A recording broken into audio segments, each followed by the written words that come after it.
very good morning to you. I'm Hugh Lloyd-Jukes, and I have the privilege to be the Chief Executive of Oxehealth. May I have a quick show of hands? Who's been a nurse in their career? Right, I need, therefore, from everyone an act of imagination. Imagine, please, that you are a head nurse. Pick a ward. It doesn't mental health, acute hospitals, care home. I don't mind. We work in all these settings. But imagine it's midnight, and you're running that ward. This is what you'd see. 12 closed doors. And you will know for certain that your patients are in one of four states. They're in bed, they're recovering, leave them alone. They've got out of bed, they've got into trouble, they need your help. Perhaps it's self-harm, perhaps it's a fall. They're in bed and they're in trouble, they've had a medical complication. Or, tragically, they could already be dead. So you live in a condition of jeopardy, and you live with this question: who needs me most right now? Now, I think you're all aware of how we solve that problem globally today. We solve it with nurse rounds. What you do is you do a risk assessment, you guess how these people are going to need you in the coming period, and then you set a visit cadence around frequency. You either observe constantly, or you visit perhaps every 15 minutes in mental health, maybe every hour in another setting.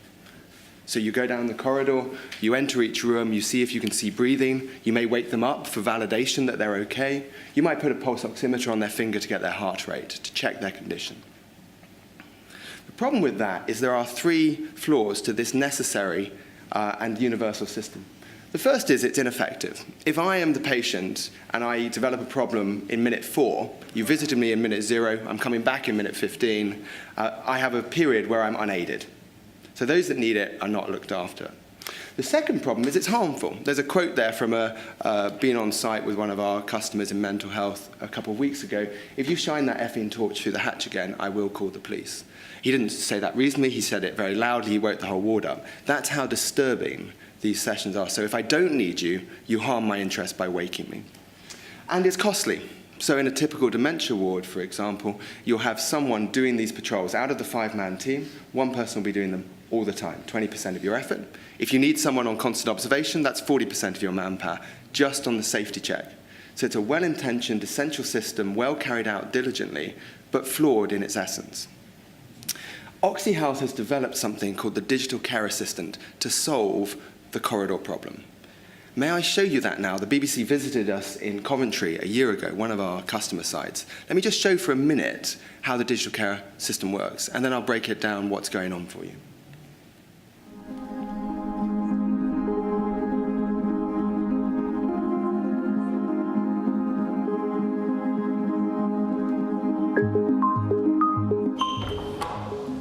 This is one of the rooms on the ward. It looks like any other hospital room, except in this one, there are 2 infrared illuminators and an optical sensor monitoring my movements, including when I'm asleep.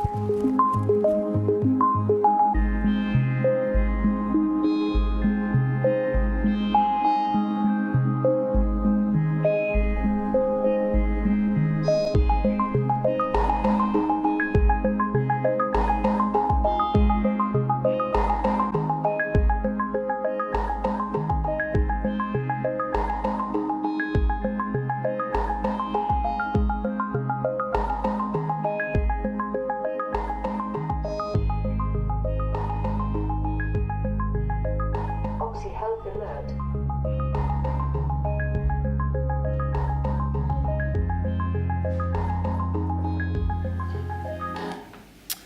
So let's just decompose what you saw in that video. First of all, the digital care assistant. You take a secure optical sensor, that's generic hardware. You place it in every room, so it's paying attention when the staff can't be there. It then alerts so that they can care in the right way, at the right moment, for the right person. This is a software as a service solution on generic hardware. All of the smarts are in the software, the proprietary software. It's doing 3 things, all of which you saw in that clip. In solving the corridor problem, you first of all have to reduce the risk between the checks. You don't have to actually change your workflow at all, but we'll alert you to falls risk. Someone's got out of bed, they're at risk of falling over, they're on the edge of the bed. Danger zones, they're trapped in the bathroom, they're perhaps in a known ligature point in the room. And activity detection. If we can't detect the activity in the room, there may be a need for resuscitation. So we'll reduce your jeopardy between your checks. The second is that we can provide a totally contact-free pulse and breathing rate only through that sensor. without you entering the room. That is as accurate as a contact medical device, and it is a Class 2A European medical device on the market today. That's worth dwelling on because that's the first time that's been achieved anywhere. That is a world first for UK science. And the third is objective data for care planning. What are the night needs of this individual? Well, our care reports will help you understand that by looking at how often they get out of bed, go to the bathroom, and what their activities are. Also, we can give you a sense of sleep opportunity, and we're working on sleep quality.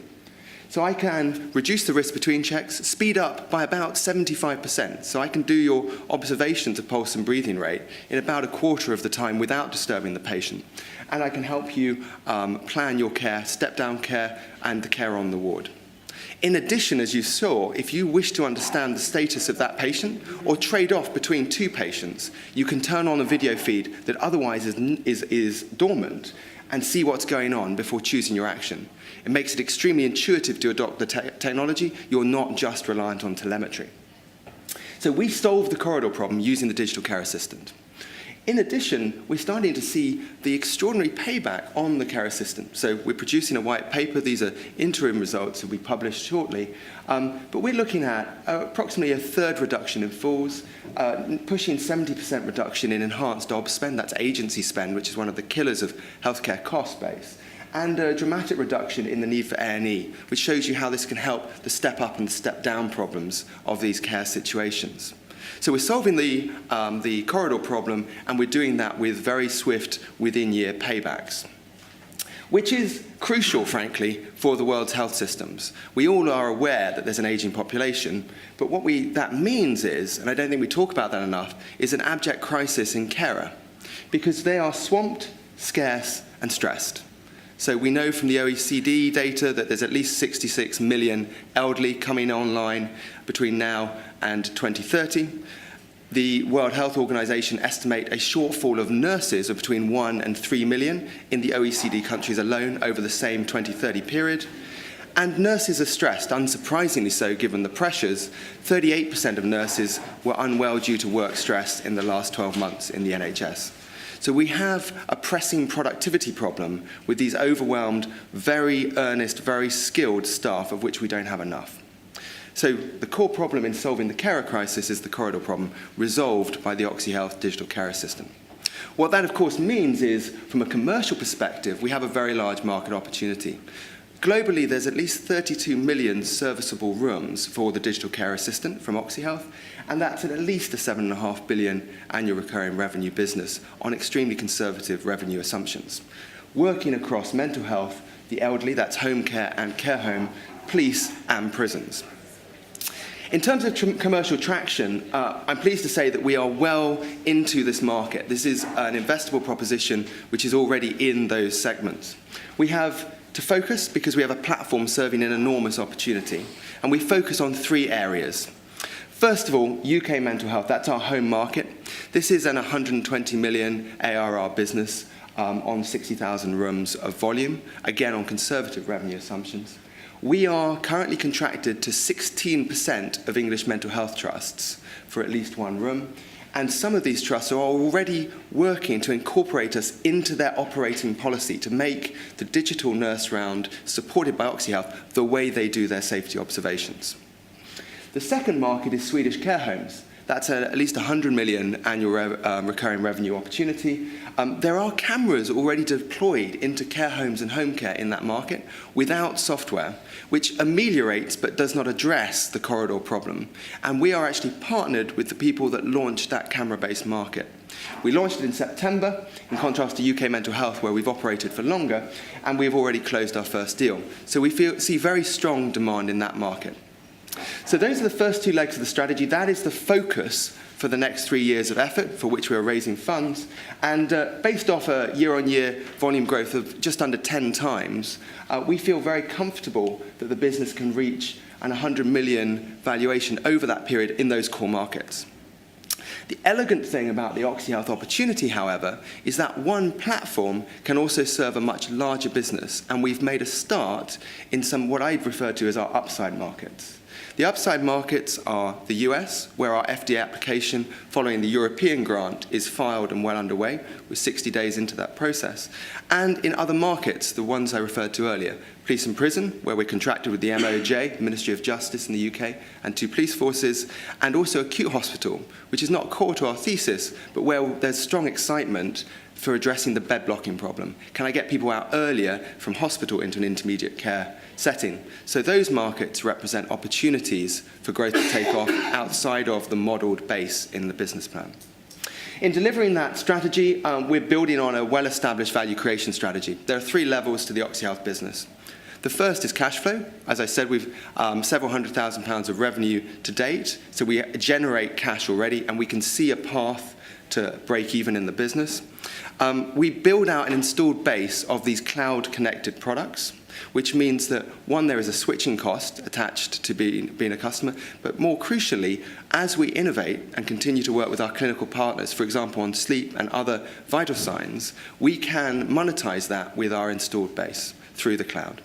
And third, we do have rights in certain of the data that we create from this video, and that is starting to show us and our customers individual personalized insights to people, not identified to a person, but identified to a room, so anonymous insights, and also cohort-based insights across, for example, dementia. So again, not modeled within the business plan, there is real value for us and our partners in the data.